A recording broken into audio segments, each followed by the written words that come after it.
হজরত মোহাম্মদ সাল্লাল্লাহু আলাইহি সাল্লাম আমাদের প্রিয় নবী। ওনার বাড়ি এই যে দেখতেছেন, একবারে আমি বাড়ির সামনে আছি। ইনশাল্লাহ আল্লাহ আমার জীবনের গুনাহগাতা মাফ করেন। আসসালামু আলাইকুম।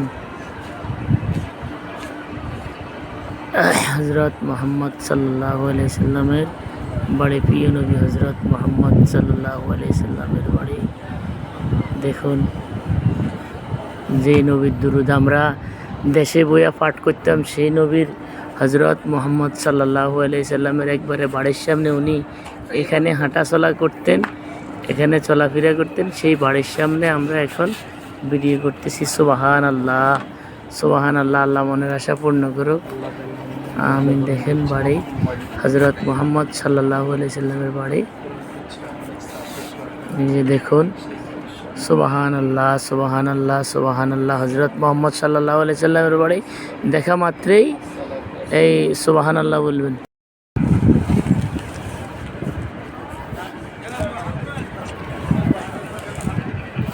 ওই ভিতরে যাই, উঠে যাইবে।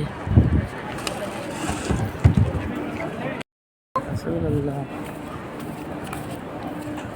সাল্লাল্লাহু আসসালামু আলাইকা ইয়া হাবিবাল্লাহ।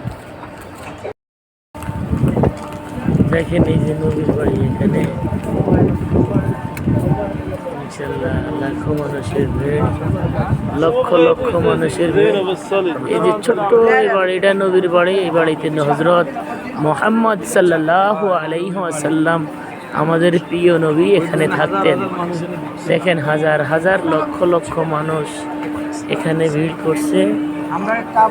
পাশে আবু জাহেলের বাড়ি কোনটা? আবু জাহেল, এই যে পাশে দেখেন, এই যে আবু জাহেলের বাড়ি, এটা আবু জাহেলের বাড়ি।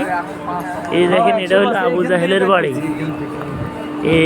এই বাড়িটা শুধু হাম্মাম, বাথরুম যা আছে সব কিছু এই বাড়িটার মধ্যে। এই বাড়ির পাশে এই যে নবীর বাড়ি। সুবহান আল্লাহ, সুবহান আল্লাহ। হজরত মোহাম্মদ সাল্লাল্লাহু আলাইহি ওয়াসাল্লাম, নবী করিম হজরত মোহাম্মদ সাল্লাল্লাহু আলাইহি ওয়াসাল্লাম এই বাড়িতে থাকতেন।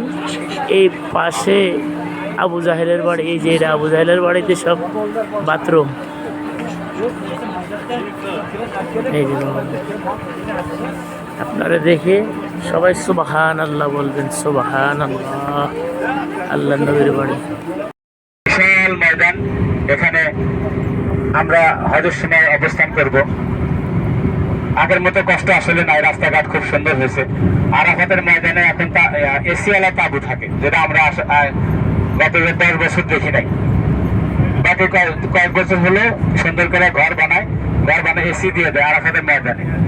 তো আমরা যখন থাকতাম এর আগে, তখন ছিল একটু চারখানি তাঁবু, একটু কথা না বলি, 4 কোণা তাঁবু ছিল, মাঝখানে এরকম গাছ দিয়ে উঁচা করা ছিল। এইরকম আমরা জায়গায় থাকতাম। এখন হাজিদের সুবিধার জন্য অনেক আরামদায়ক হয়েছে।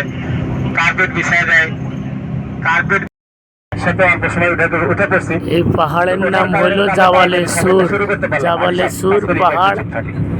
এই পাহাড়ে হযরত আবু বকরকে সাপে কামড় দিয়েছে, সাপে দংশন করছে।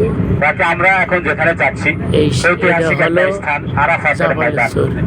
আরাফাতের বিছানার চাদর সাথে রাখার জন্য। কেন বলতেছি?